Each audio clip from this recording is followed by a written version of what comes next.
नमस्कार। आज हम एक बहुत ही दिलचस्प सवाल का जवाब ढूंढेंगे। वैज्ञानिक हमारे जीन्स का सही सही पता कैसे लगाते हैं? ये जेनेटिक्स की दुनिया की एक जासूसी कहानी की तरह है, जिसके सारे सुराग हमारे अपने डीएनए में ही छुपे हुए हैं। हम सब ने स्कूल में जेनेटिक्स के कुछ नियम जरूर पढ़े हैं, पर क्या हो अगर मैं कहूँ कि जीन्स अक्सर बागी हो जाते हैं? क्या होता है जब वो इन नियमों को तोड़कर अपनी मर्जी से चलने लगते हैं? बस यहीं से हमारी कहानी असल में शुरू होती है। देखिए, ये सब एक पहेली से शुरू हुआ था, जिसने वैज्ञानिकों को कई दशकों तक उलझाए रखा। मेंडल के नियम, जो जेनेटिक्स की बुनियाद माने जाते हैं, कुछ मामलों में ठीक से काम ही नहीं कर रहे थे। मेंडल का एक बहुत मशहूर नियम है स्वतंत्र वर्गीकरण। ये कहता है कि अलग-अलग लक्षणों के जीन, मान लीजिए मटर का रंग और उसका आकार, एक दूसरे से आजाद होकर अगली पीढ़ी में जाते हैं। लेकिन 1900 के दशक की शुरुआत में रिसर्चर्स ने देखा कि कुछ लक्षण तो मानो एक दूसरे से चिपके हुए हों, वो हमेशा साथ साथ ही दिखते थे। जो अनुपात आने चाहिए थे, वो आ ही नहीं रहे थे। मतलब कुछ तो गड़बड़ थी। इस रहस्य को सुलझाने की चाबी ये समझने में थी कि जीन्स आखिर रहते कहाँ हैं। वो बस ऐसे ही सेल में इधर उधर नहीं तर रहे होते। उनका एक पक्का पता होता है, एक घर होता है।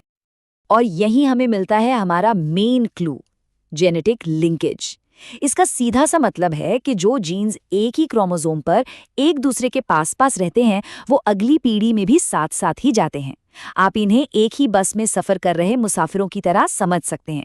जहां बस जाएगी, वो भी साथ ही जाएंगे। अब देखिए, बात और भी दिलचस्प हो जाती है।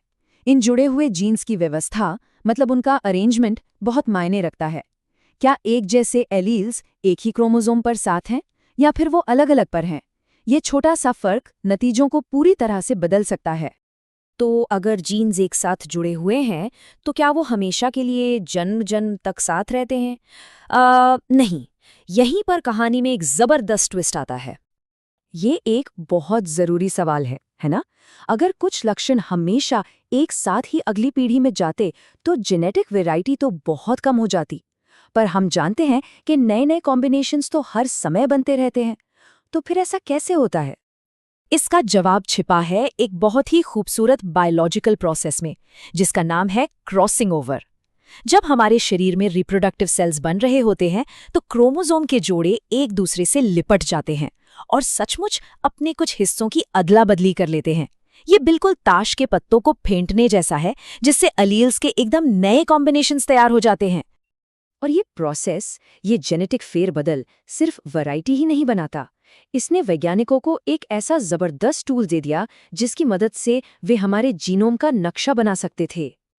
और यहीं पर वैज्ञानिकों को एक कमाल की बात पता चली, जिसने सब कुछ बदल दिया। उन्होंने महसूस किया कि दो जीन्स के बीच क्रॉसिंग ओवर होने की संभावना इस बात पर निर्भर करती है कि वो एक दूसरे से कितनी दूर हैं। जो जीन्स ज्यादा दूर होते हैं, उनके बीच अदला बदली की संभावना ज्यादा होती है, और जो बिल्कुल पास पास होते हैं, वो अक्सर साथ ही रह जाते हैं। तो मक्के पर हुई शुरुआती स्टडीज में रिसर्चर्स ने दो खास जीन्स के बीच 17% की रिकॉम्बिनेशन फ्रीक्वेंसी देखी। अब इस सुनने में शायद सिर्फ एक नंबर लगे, पर असल में ये एक खजाने का नक्शा था। यही तो असली जादू है। वो 17% की फ्रीक्वेंसी सीधे सीधे दूरी में बदल जाती है। इसका मतलब हुआ कि वो दोनों जीन्स एक दूसरे से 17 मैप यूनिट्स की दूरी पर है। अचानक से वैज्ञानिकों के पास क्रोमोसोम पर जीन्स के बीच की रिलेटिव दूरी नापने का एक तरीका आ गया था।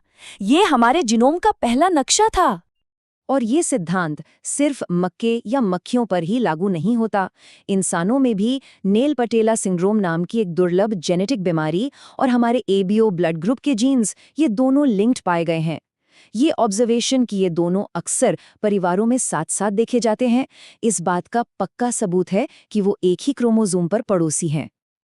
वो शुरुआती मैपिंग का काम बेशक क्रांतिकारी था, लेकिन आज हमारे पास इस जेनेटिक खजाने को खोजने के लिए कहीं ज्यादा एडवांस्ड और बेहतरीन टूल्स हैं।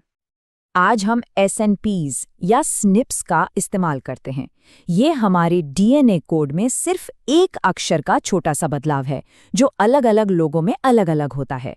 हमारे जीनोम में ऐसे लाखों SNPs हैं, जो हर क्रोमोसोम पर मील के पत्थर की तरह काम करते हैं।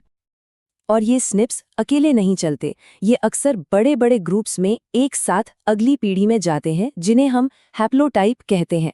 आप इन ग्रुप्स को एक ही सड़क पर बसे पड़ोस की तरह सोच सकते हैं। वैसे तो क्रॉसिंग ओवर इन्हें तोड़ सकता है, पर ये अक्सर कई पीढ़ियों तक एक साथ ही बने रहते हैं। तो वैज्ञानिक इन हैप्लोटाइप्स का इस्तेमाल कैसे करते हैं? वो करते हैं जीनोम वाइड एसोसिएशन स्टडीज, यानी GWAS।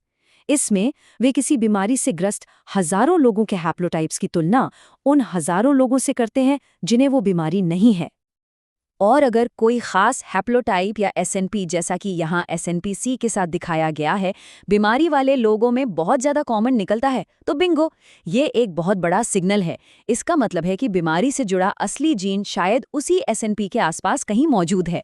ये हमें सही दिशा दिखाता है और रिसर्चर्स को क्रोमोसोम के उस छोटे से हिस्से पर फोकस करने में मदद करता है जहाँ असली मुजरिम छिपा हो सकता है। तो देखिए, मेंडल के नियमों को तोड़ने वाले जीन्स की एक सीधी सादी पहेली से शुरू होकर आज हम पूरे जीनोम को मैप करने और बड़ी बड़ी बीमारियों के जेनेटिक कारणों को खोजने तक पहुंच गए हैं। ये सफर वाकई कमाल का रहा है। और अब जब हमारे पास अपने जेनेटिक कोड का ये नक्शा है, तो ये सोचना है कितना रोमांचक है कि हम आगे और कौन कौन से रहस्य सुलझाएंगे।